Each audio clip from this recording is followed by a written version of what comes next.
Abrahámova zmluva je druhom z 5 hlavných biblických zmluv. Abrahámova zmluva a kanón pokrývajú oveľa dlhšie časové obdobie ako Noémova zmluva. Primárne je obsiahnutá v Genesis 12 až 25, ale v skutočnosti má trvanie až celú cestu až do Genesis 50. Abrahámova zmluva je pre novú zmluvu významná a často sa spomína v Novom zákone. Naším cieľom je skúmať to izolovanie, odhliadnúť od našej optiky ako ľudí žijúcich o tisíce rokov neskôr podľa Novej zmluvy. Zmluva sa začína príbehom o Abrahámovi a jeho manželke Saraj, ktorá bezprostredne nadväzuje na príbeh babylonskej veže a na rodovú líniu od Sema po Abraháma. V Genesis 12 Boh povedal Abrahámovi, aby opustil dom svojho otca a dal mu toto požehnanie. Hospodin povedal Abramovi: odíď zo svojej krajiny, zo svojho ľudu a z domu svojho otca do krajiny, ktorú ti ukážem.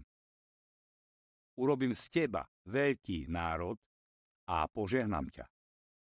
Urobím tvoje meno veľkým a budeš požehnaním. Požehnám tých, ktorí vás žehnajú, a toho, kto vás bude preklínať, preklínam. A skrze teba budú požehnané všetky národy na zemi.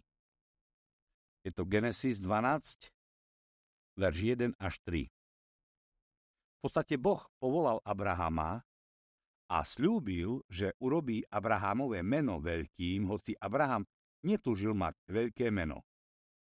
Pán mu to jednoducho dal. O Abrahámovi často uvažujeme ako o otcovi viery, ale v skutočnosti nebol Bohom povolaný, aby založil nové náboženstvo. Namiesto toho bol povolaný, aby založil nový národ. Národ, ktorý sa nakoniec stane Izraelitom. Je ľahké na to zabudnúť, ak to čítame cez optiku Novej zmluvy, ale Abraham jednoducho vnímal svoje poverenie ako výzvu na založenie nového národa. Vedel, že Boh prisľúbil, že ho požehná, urobí jeho meno veľkým, urobí veľký tento nový národ a požehná skrze neho celú zem. Nechápal, že ho Boh oddeluje od okolitých ľudí, aby vytvoril nové náboženstvo. Ak to nepochopíme, niektoré časti Abrahámovho príbehu nebudú dávať zmysel.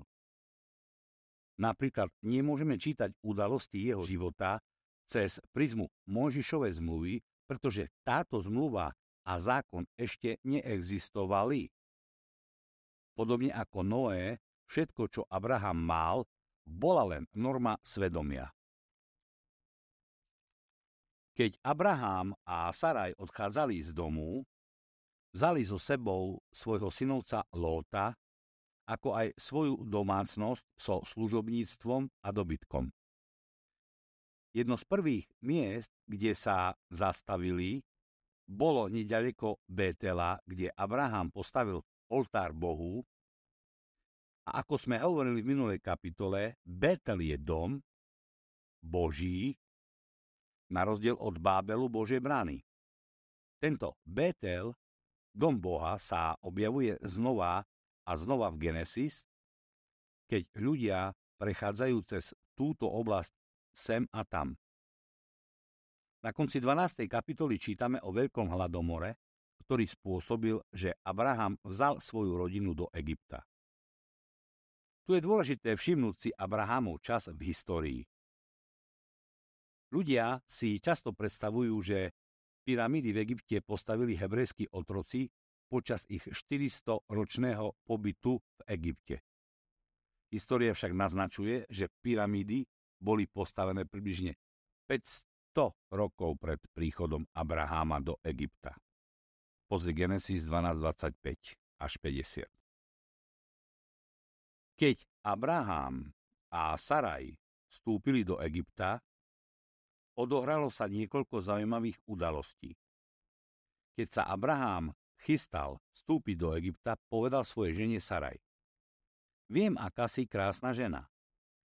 Keď ťa uvidia Egypťania, povedia: Toto je jeho žena. Potom ma zabijú, ale teba nechajú žiť. Povedz, že si moja sestra, aby sa so mnou kvôli tebe dobre zaobchádzalo a môj život bol ušetrený kvôli tebe. Abrahám sa kvôli svojej neistote obával, že ho Egypťania zabijú, aby mu vzali manželku, a tak vymyslel tento podvod. Výsledkom bolo, že faraón, ktorý veril, že Saraj je Abrahámova sestra, ju vzal do svojho paláca, pravdepodobne ako súčasť jeho haremu. Avšak Hospodín spôsobil vážne choroby faraónovi a jeho domácnosti kvôli Abrahámovej manželke Saraj. Genesis 12:17.